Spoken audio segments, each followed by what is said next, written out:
तो चलिए आज के वीडियो में हम शुरुआत में ही बात करते हैं पॉजिटिव स्लोप और नेगेटिव स्लोप की, क्योंकि ये बातें हमें आगे जा कर के इस वीडियो लेक्चर में काम आएंगी।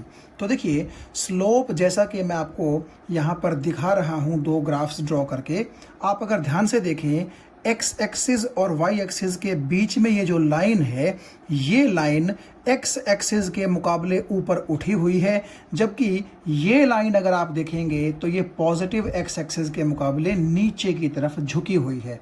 तो कोई लाइन एक्स एक्सिस से कितना ऊपर उठी हुई है या कितना नीचे झुकी हुई है, इसी चीज़ को हम क्या बोलते थे, स्लोप। और अगर ये लाइन बिल्कुल एक्स एक्सिस के पैरेलल होती तो हम बोलते कि इसका स्लोप 0 है, क्योंकि ना ये उठी हुई है और ना ये झुकी हुई है।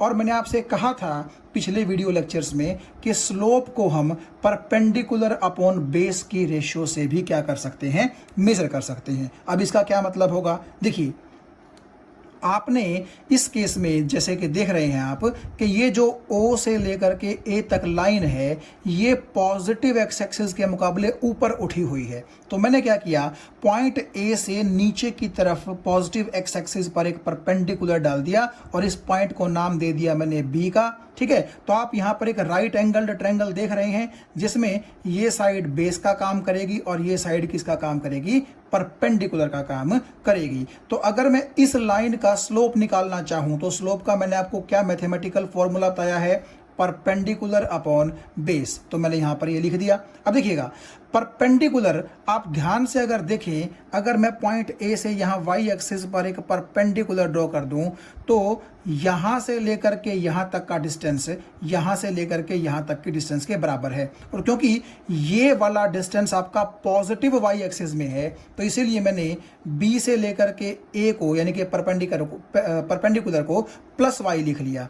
और अगर आप देखें बेस जो है आपका, बेस आपका प्लस एक्स एक्सिस में है, तो उसकी जगह मैंने क्या लिख लिया, प्लस एक्स लिख लिया। ये बात आपको समझ में आ गई होगी। ठीक है भाई, आप देखिए ना, परपेंडिकुलर आपका ऊपर की तरफ है तो प्लस वाई में है, तो मैंने उसकी जगह प्लस वाई लिख लिया।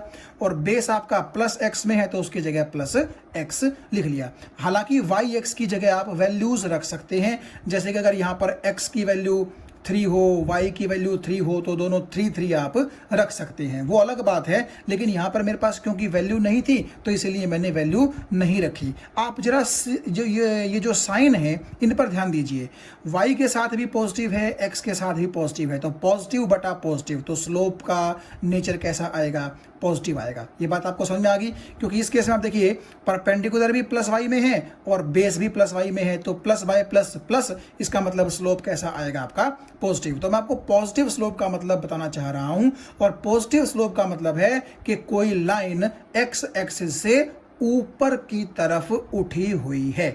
अब यहां आइए आप नेगेटिव स्लोप का जिक्र करते हैं। देखिए, ये वही एक्स एक्सिस है, ये वही वाई एक्सिस है, बस नीचे की तरफ कौन है, ये माइनस वाई एक्सिस है। और अगर मैं जैसे यहाँ मैंने ये सीधी लाइन ड्रॉ की थी, यहाँ पर भी सीधी लाइन ड्रॉ की है और उस लाइन को भी मैंने ओ ए का नाम दे दिया है। पहले आपने क्या किया था, ए से पॉजिटिव एक्स एक्सिस पर परपेंडिकुलर डाला था, यहाँ पर भी आप ए से पॉजिटिव एक्स एक्सिस पर परपेंडिकुलर डाल दीजिए, तो ये आपका परपेंडिकुलर हो गया और ये आपका बेस रहेगा ही रहेगा। अब की बार अगर आप इस लाइन का स्लोप निकालना चाहेंगे तो फिर से वही परपेंडिकुलर अपॉन बेस, लेकिन अब की बार थोड़ी सी कंडीशन जो है वो चेंज हो गई है। क्या, देखिए बेस तो अभी भी आपका पॉजिटिव एक्स एक्सिस में है, तो इसलिए मैंने क्या किया, पॉजिटिव एक्स की जगह यानी कि बेस की जगह तो मैंने प्लस एक्स लिख दिया। लेकिन अगर आप ध्यान से देखें, अब की बार अगर आप वाई एक्सिस से यहाँ परपेंडिकुलर ड्रॉ करेंगे तो बी से लेकर के ए तक की लेंथ, जैसे कि पहली बार तो ऊपर की तरफ थी, अब की बार बी से ए की लेंथ कहाँ है, नीचे की तरफ है, यानी कि बी से ए नीचे और यहाँ से यहाँ भी नीचे, ये दोनों बराबर है ना आपस में। तो कुल मिलाकर के हम परपेंडिकुलर की जगह माइनस वाई की कोई ना कोई वैल्यू रखेंगे। तो क्योंकि मेरे पास वैल्यू तो कोई है नहीं, तो मैंने क्या लिख दिया, माइनस वाई। तो आप देखिए जो स्लोप आया मेरे पास परपेंडिकुलर अपॉन बेस, तो परपेंडिकुलर क्योंकि माइनस वाई एक्सिस में है तो माइनस वाई लिख दिया, बेस बेस तो अभी भी आपका प्लस एक्स एक्सिस में है, तो यहाँ प्लस एक्स लिख दिया। तो एक्स वाई को छोड़ दीजिए, सिर्फ साइन पर ध्यान दीजिए। नेगेटिव बाय पॉजिटिव आप जानते हैं नेगेटिव ही होगा, तो इसका मतलब है कि नेगेटिव स्लोप का मतलब है कि वो लाइन जो है वो पॉजिटिव एक्स एक्सिस के मुकाबले नीचे झुकी हुई है। तो कुल मिलाकर के आपको ये समझ में आ गई होगी बात कि स्लोप पॉजिटिव यहां क्यों आया और यहां पर नेगेटिव क्यों आया। और अब आपको अगर मैं एक लाइन में लास्ट में मतलब बताऊं तो मतलब ये होगा कि अगर किसी लाइन का स्लोप पॉजिटिव है तो मतलब वो पॉजिटिव एक्स एक्सिस से ऊपर उठी हुई है, और अगर किसी लाइन का स्लोप नेगेटिव है तो आप ऐसा समझ सकते हैं कि वो प्लस एक्स एक्सिस के मुकाबले नीचे की तरफ झुकी हुई है। और ये प्लस माइनस मैं आपको पहले ही बता चुका हूं कि यहां पर एक्स हमेशा प्लस क्यों आया, और यहां पर जो वाई है वो प्लस क्यों आया, और यहां पर वाई नेगेटिव क्यों आया। तो यहां आप ध्यान से अगर देखें, पॉजिटिव एक्स एक्सिस के मुकाबले ये लाइन भी ऊपर की तरफ उठी है, और पॉजिटिव एक्स एक्सिस के मुकाबले ये लाइन भी ऊपर की तरफ उठी हुई है। इसीलिए दोनों लाइनों का स्लोप कैसा है, पॉजिटिव आएगा। लेकिन अगर आप सबसे पहले यहाँ पर ध्यान दें, थोड़ा सा हम इस ग्राफ को समझने की कोशिश करते हैं।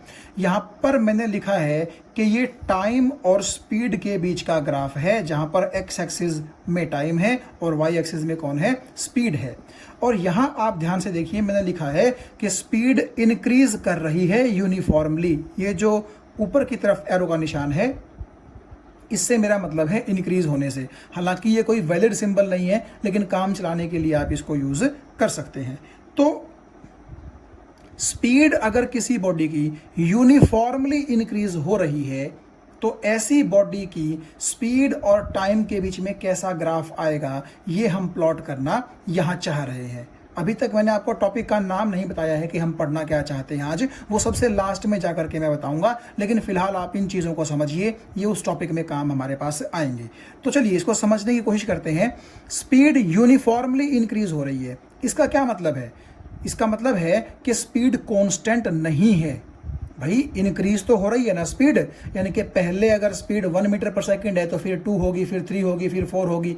तो स्पीड तो कांस्टेंट नहीं है भाई, जो चीज़ इंक्रीज कर रही है वो कांस्टेंट तो नहीं हो सकती। लेकिन हाँ, कितने टाइम में कितना इंक्रीज उसमें हो रहा है वो कांस्टेंट है, यानी कि यहाँ पर एक्सेलरेशन कांस्टेंट है। अगर आप नहीं समझे हैं मतलब, तो मैं आपको बताता हूँ कि जैसे मान लीजिए इस केस में, यानी कि ये जो हमने स्पीड टाइम के बीच में ग्राफ बनाया है, मान लीजिए ये बॉडी के लिए एक्सेलरेशन जो है वो है 1 मीटर पर सेकेंड स्क्वायर।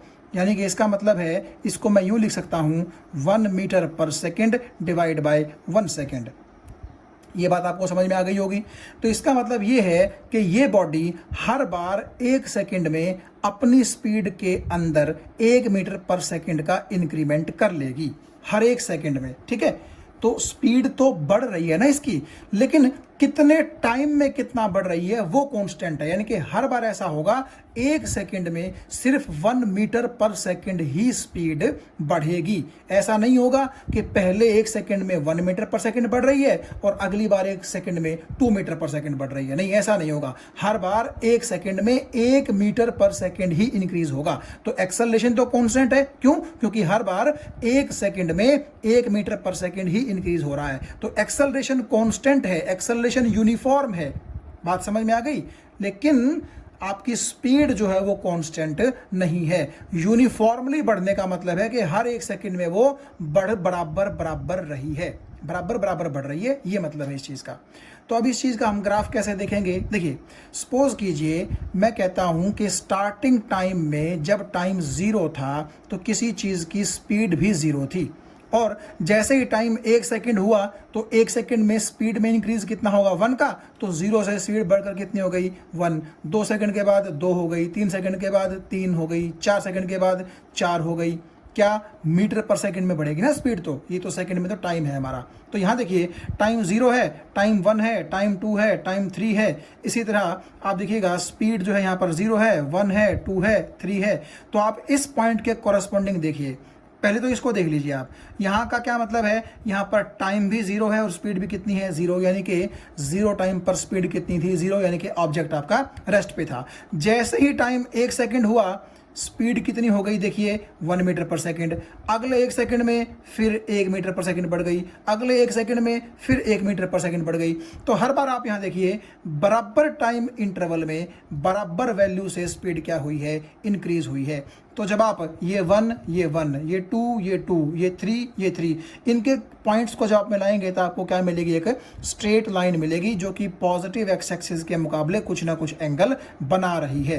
तो ये आपका ग्राफ रहेगा किसके बीच में, स्पीड और टाइम के बीच में। कब, जब स्पीड इंक्रीज कर रही है, यानी कि स्पीड कांस्टेंट नहीं है, लेकिन स्पीड जो इंक्रीज कर रही है वो यूनिफॉर्मली इंक्रीज कर रही है, यानी कि एक्सेलरेशन उसके अंदर कैसी है, कांस्टेंट है। हर बार उसकी जो स्पीड है वो 1 सेकंड में 1 मीटर पर सेकंड ही बढ़ेगी, उससे ज्यादा या उससे कम नहीं बढ़ेगी। जबकि आप यहां अगर देखें तो यहां भी क्या है, स्पीड आपकी इंक्रीज ही हो रही है लेकिन नॉन यूनिफॉर्मली इंक्रीज हो रही है। इसका क्या मतलब है, इसका मतलब है कि पहले 1 सेकंड में स्पीड इंक्रीज होगी लेकिन कम, फिर 1 सेकंड में थोड़ा सा ज्यादा, फिर अगले 1 सेकंड में थोड़ा सा और ज्यादा। तो हर बार आप देखिएगा 1 सेकंड में जो आपके स्पीड के बढ़ने की वैल्यू है वो बढ़ जाएगी। यानी कि पहली बार मान लीजिए 1 सेकंड में 1 मीटर पर सेकंड बढ़ी, अगली बार 1 सेकंड में 2 मीटर पर सेकंड बढ़ी, अगली बार 1 सेकंड में 3 मीटर पर सेकंड बढ़ी। इस तरीके से आपकी जो स्पीड है वो बढ़ तो यहाँ भी रही है, जैसे यहाँ भी बढ़ रही थी यहाँ भी बढ़ रही है, लेकिन यहाँ पर जो बढ़ने का इसका तरीका है वो एक जैसा नहीं है, यूनिफॉर्म नहीं है। आप देखिएगा, जैसे अगर मैं आपको यहाँ दिखाऊं कि ये जो कर्व है आपका, ये curve non uniform increase in speed को कैसे रिप्रेजेंट करता है। देखिए मैंने क्या किया, 1 2 3 4 पॉइंट इस ग्राफ के ऊपर ले लिए और इन पॉइंट से कोरस्पॉन्डिंग टाइम और स्पीड एक्सिस पर मैंने क्या ड्रॉ कर दिए, परपेंडिकुलर। आप ये देख सकते हैं कि हर एक पॉइंट के कोरस्पॉन्डिंग आपने जो टाइम एक्सिस पर परपेंडिकुलर डाला है तो टाइम इंटरवल जो है वो बिल्कुल बराबर बराबर है। जितना टाइम इंटरवल इन दोनों पॉइंट्स में उतना ही इन दोनों पॉइंट्स में और उतना ही इन दोनों पॉइंट्स में। तो टाइम इंटरवल तो सेम रह रहा है, लेकिन आप ये देखिएगा कि जब आपका टाइम यहां से यहां चेंज होता है तो आपके इन दोनों पॉइंट्स के कॉरस्पॉन्डिंग जो स्पीड है वो यहां से यहां चेंज होती है। यानी कि इतने टाइम पर स्पीड इतनी थी और इतने टाइम पर स्पीड इतनी हो गई, तो इतने टाइम इंटरवल में स्पीड में इंक्रीज इतना हुआ कि ना हुआ। ठीक है, तो अगली बार देखिएगा टाइम इंटरवल फिर से इतना ही है, यानी कि जितना टाइम इंटरवल पिछला था उतना ही टाइम इंटरवल अगला है और उतना ही टाइम इंटरवल उससे अगला है। लेकिन आप यहां देखिएगा इस टाइम इंटरवल में इतना इंक्रीज हुआ स्पीड में, लेकिन इस टाइम इंटरवल में इंक्रीज थोड़ा सा स्पीड में ज़्यादा हुआ, जबकि इस टाइम इंटरवल में आप देखिएगा स्पीड में इंक्रीज क्या हुआ है, बहुत ही ज़्यादा हुआ है। तो इसका मतलब क्या हुआ कि पहले 1 सेकंड में स्पीड कम इंक्रीज हुई, अगले 1 सेकंड में थोड़ी सी ज़्यादा और अगले 1 सेकंड में और ज़्यादा इंक्रीज हो गई। तो यहाँ पर तो स्पीड इंक्रीज हो रही है इस केस में भी और इस केस में भी, लेकिन यहाँ पर क्या हो रहा था, हर बार इक्वल इंटरवल में इक्वल वैल्यू से स्पीड इंक्रीज हो रही थी, लेकिन यहाँ पर equal value of time interval में अनइक्वल वैल्यू से इंक्रीज हो रही है। तो इंक्रीज दोनों में है, लेकिन यहाँ पर यूनिफॉर्म इंक्रीज था और यहाँ पर नॉन यूनिफॉर्म इंक्रीज था। यानी कि सपोज कीजिए पहली बार एक्सेलरेशन थी 1 मीटर पर सेकंड स्क्वायर, यानी कि 1 सेकंड में 1 मीटर पर सेकंड स्पीड बढ़ी। अगली बारी एक्सेलरेशन मान लीजिए हो गई 2 मीटर पर सेकंड स्क्वायर, यानी कि 1 सेकंड में 2 मीटर पर सेकंड स्पीड इंक्रीज होगी। और मान लीजिए अगले 1 सेकंड में 3 मीटर पर सेकंड इंक्रीज हो गई स्पीड, तो यानी कि यहाँ एक्सेलरेशन कितनी होगी आपकी, 3 मीटर पर सेकंड स्क्वायर रही होगी। तभी तो लास्ट वाले 1 सेकंड में 3 मीटर पर सेकंड से क्या इंक्रीज हुई है, स्पीड इंक्रीज हुई है। तो दोनों केसेस में अगर आप ध्यान से देखें स्पीड इंक्रीज ही हो रही है, बस यहां पर यूनिफॉर्मली इंक्रीज हो रही है यानी कि एक्सेलरेशन यूनिफॉर्म रहेगा, और यहां पर नॉन यूनिफॉर्मली इंक्रीज हो रही है यानी कि एक्सेलरेशन आपका कैसा रहेगा, नॉन यूनिफॉर्म रहेगा।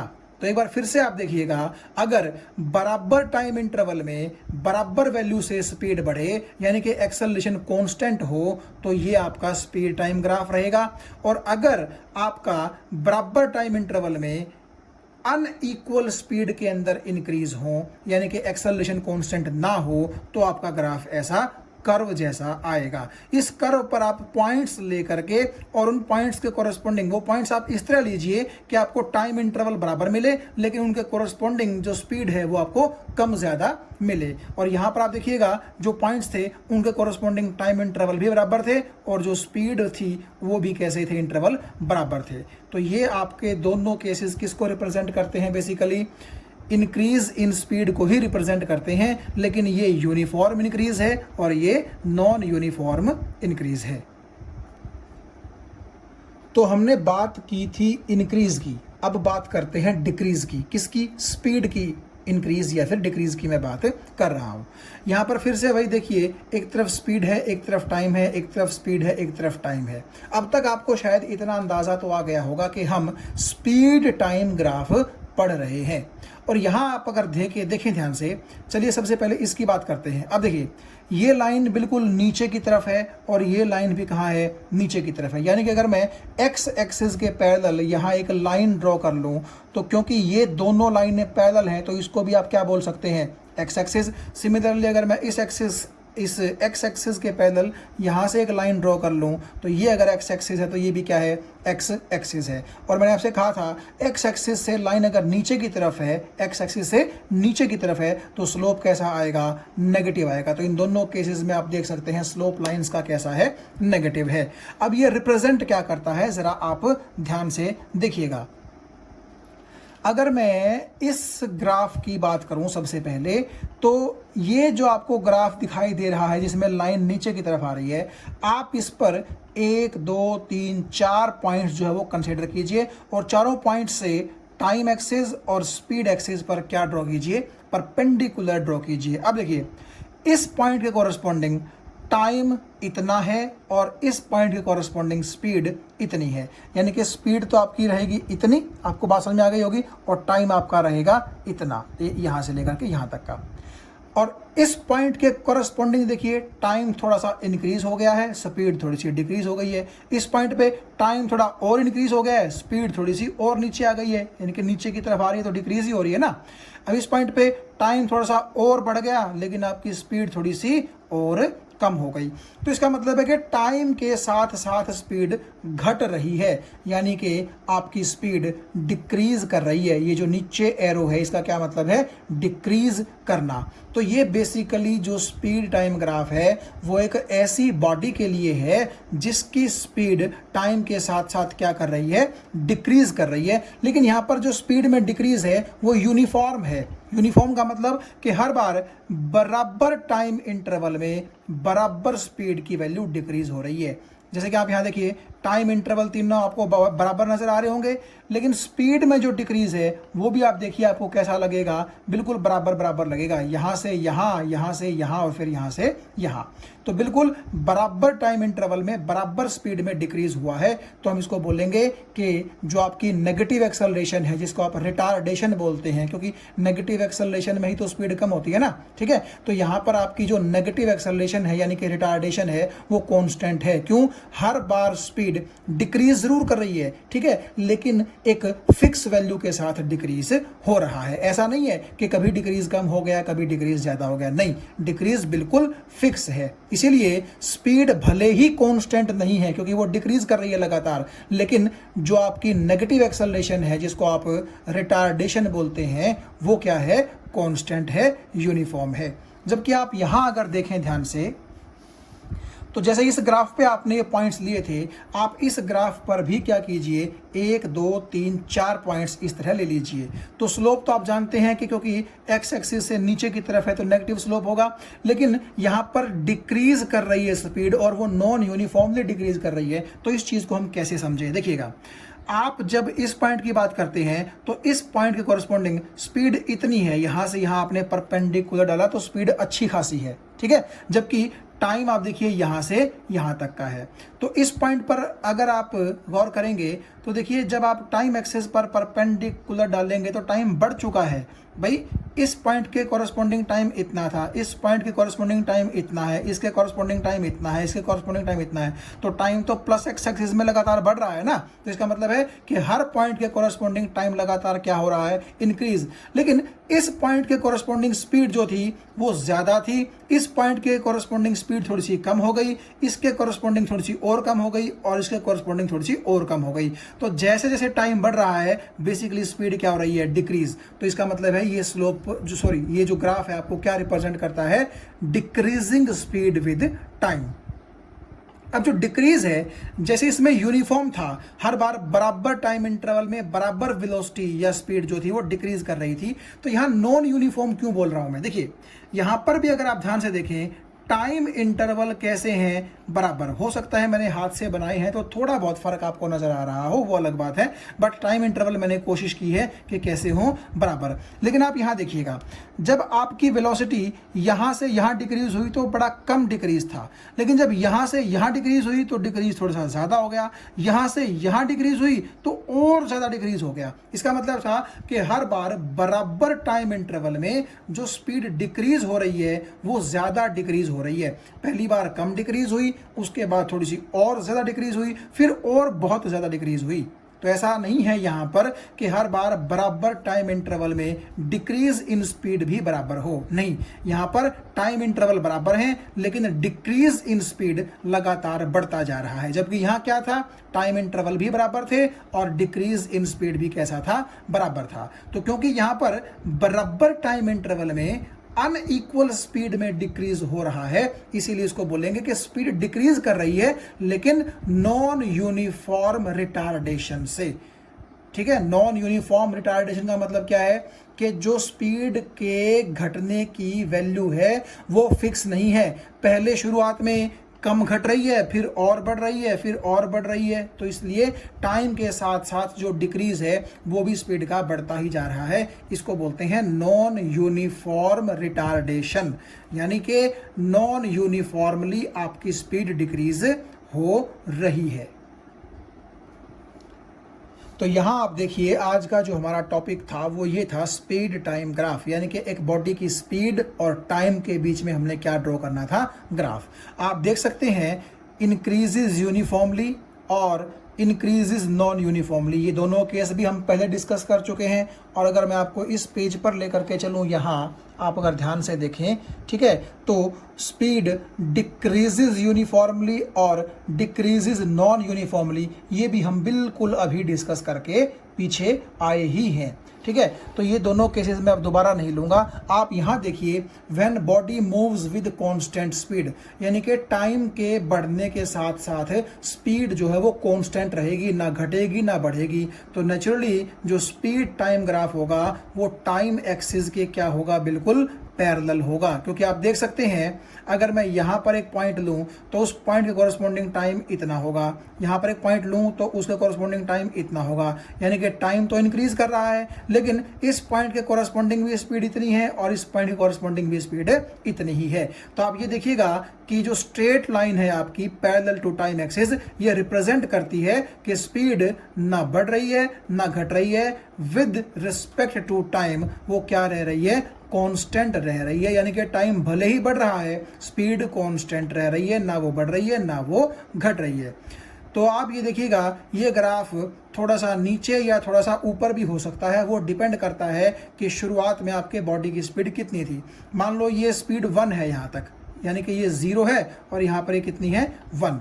तो अगर आपकी बॉडी की स्पीड 1 मीटर पर सेकंड पे कांस्टेंट है तो ग्राफ यहाँ से शुरू होगा, 2 मीटर पर सेकंड पे कांस्टेंट है तो यहाँ से शुरू होगा, और 3 मीटर पर सेकंड पे है तो और ऊपर चलेगा। और अगर आपकी बॉडी रेस्ट में ही थी 0, तो आपका ग्राफ बिल्कुल 0 से शुरू होकर के एक्स एक्सिस के ऊपर ऊपर चलेगा।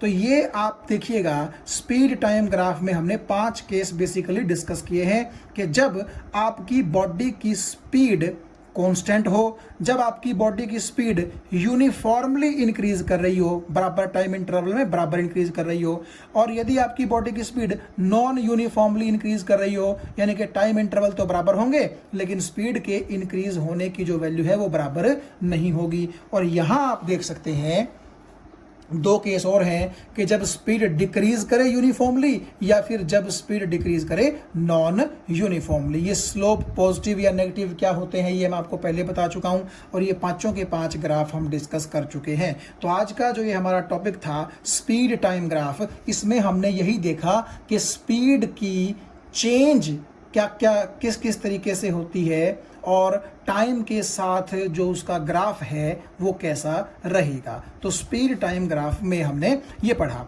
अब जो ये 2 पॉइंट्स हैं इनको समझने के लिए भी हम थोड़ा सा कोशिश करते हैं, आगे चलते हैं। पहला पॉइंट क्या है, आप देखिएगा, पहला पॉइंट है slope of speed time graph. या यहाँ मैं ग्राफ लिखना भूल गया, ठीक है, आप लिख लीजिएगा। तो यहाँ मैंने क्या कहा, slope of speed time graph gives acceleration. इस पॉइंट को हम पहले देखते हैं। तो इस पॉइंट को समझने के लिए हम इस ग्राफ का यूज करते हैं, क्योंकि आसानी से आपको इस चीज की समझ आ जाएगी। अब देखिए, एक्स एक्सिस पे टाइम, वाई एक्सिस पे स्पीड, तो स्पीड टाइम ग्राफ ही तो हुआ ये, ठीक है। अब आप अगर देखें, जो ये स्पीड टाइम ग्राफ है ये बिल्कुल स्ट्रेट लाइन है पॉजिटिव स्लोप के साथ, यानी कि स्पीड आपकी यूनिफॉर्मली इंक्रीज हो रही है। मैंने क्या बोला था, जरा एक बार याद कीजिए। मैंने कहा था कि जो स्पीड टाइम ग्राफ है आपको उसका स्लोप निकालना है। क्या निकालना है? स्लोप। और वो स्लोप आपको क्या देगा? एक्सेलरेशन देगा। ऐसा कैसे है, क्यों है, अब हम देखते हैं। देखिए, यही है ना आपका ग्राफ। इस केस में ये जो लाइन आपको दिखाई दे रही है ये आपका ग्राफ है। तो इस लाइन का आपको स्लोप निकालना है। स्लोप मैंने आपको कैसे बताया था निकालना? Perpendicular upon base. तो आप इस लाइन के ऊपर 1, 2, 3 पॉइंट्स में से कोई भी पॉइंट कंसीडर कर लीजिए, उसके कॉरस्पॉन्डिंग हम परपेंडिकुलर और बेस देखेंगे। तो मैंने वो पॉइंट यहां कंसीडर कर लिया। मान लीजिए वो पॉइंट ए है और ये जो पॉइंट है, यानी कि मैंने जब ए से नीचे परपेंडिकुलर ड्रॉ किया तो ये पॉइंट बी है। इसको 0 ना मान करके आप क्या मान लीजिए? ओ मान लीजिए। तो अब आप ये देखिएगा, ये तो राइट एंगल ट्रायंगल बन गई ओ बी ए। इसमें ए बी आपका क्या है? परपेंडिकुलर, और ओ बी आपका क्या है? बेस। और आपको पता है स्लोप जो होता है, स्लोप वो किसके बराबर होता है? वो होता है परपेंडिकुलर अपॉन बेस। आपको ये बात समझ में आ गई? तो परपेंडिकुलर की अगर मैं बात करूं, ये देखिएगा, ये आपका ए से लेकर के बी का डिस्टेंस ठीक यहां से लेकर के यहां के डिस्टेंस के बराबर ही तो होगा। तो आप ये बोल सकते हैं कि ए बी जो आपको परपेंडिकुलर है, तो आप ये देखिए, आपसे कोई पूछे कि ए बी आपको देगा क्या, तो ए बी आपको स्पीड देगा। क्यों? क्योंकि अगर मैं कहूं यहां पर वैल्यू 1 है, यहां पर 2 है, यहां पर 3 है, तो बेसिकली ए बी की वैल्यू आ तो गई 3, लेकिन ये 3 क्या है? यहां देखिए वाई एक्सिस में स्पीड है, इसका मतलब परपेंडिकुलर कितना होगा आपका? 3 मीटर पर सेकंड होगा। भाई 3 तो उस परपेंडिकुलर की वैल्यू हो गई, और क्योंकि वाई एक्सिस में स्पीड है तो 3 मीटर पर सेकंड ही तो उसको लिखोगे आप। और बेस की जगह क्या लिखोगे? देखिएगा, बेस आप जानते हैं यहां से यहां है, तो क्योंकि बेस आपका टाइम एक्सिस में है तो बेस आपको बेसिकली क्या देगा? टाइम ही तो देगा। तो मान लीजिए यहां पर टाइम है 1, यहां पर है 2, यहां पर है 3, तो यहां पर 3 लिख दीजिए। तो बेस की वैल्यू 3 हुई, लेकिन क्योंकि बेस टाइम को रिप्रेजेंट कर रहा है तो आप यहां क्या लगा देंगे? सेकंड। तो इस चीज को छोड़ दीजिए 3/3 को, क्योंकि ये तो वैल्यूज अलग अलग भी हो सकती हैं, ठीक है। इस पे गौर कीजिए सबसे ज्यादा आप। ऊपर मीटर पर सेकंड, नीचे सेकंड, तो आपको ऐसा नहीं लगता कि मीटर पर सेकंड स्क्वायर यहां पर बन रहा है? और बेसिकली अगर मैं 3/3 इंक्लूड कर लूं तो ये 1 बन जाएगा। देखिए, मीटर पर सेकंड स्क्वायर में कौन होता है? एक्सेलरेशन। तो एक्सेलरेशन की वैल्यू कब आ गई? जब आपने परपेंडिकुलर को बेस से क्या किया? डिवाइड किया। और बेस बाय परपेंडिकुलर को आपने बेस से डिवाइड किया, और परपेंडिकुलर अपॉन बेस ही क्या होता है? स्लोप। और वही चीज हमें क्या देती है? एक्सेलरेशन। तो आप ऐसा बोल सकते हैं ना कि स्पीड टाइम ग्राफ का अगर आप स्लोप निकाल लें तो वो स्लोप आपको क्या देगा? एक्सेलरेशन देगा। अब आप गौर कीजिए दूसरे पॉइंट पर। पहला पॉइंट हमारा हो चुका, दूसरा पॉइंट कह रहा है area under speed time graph gives distance travelled. यानी कि स्पीड टाइम जो ग्राफ आपने ड्रॉ किया है, उस ग्राफ का अब आपको स्लोप नहीं निकालना है, उस ग्राफ के नीचे का आपको क्या कैलकुलेट करना है?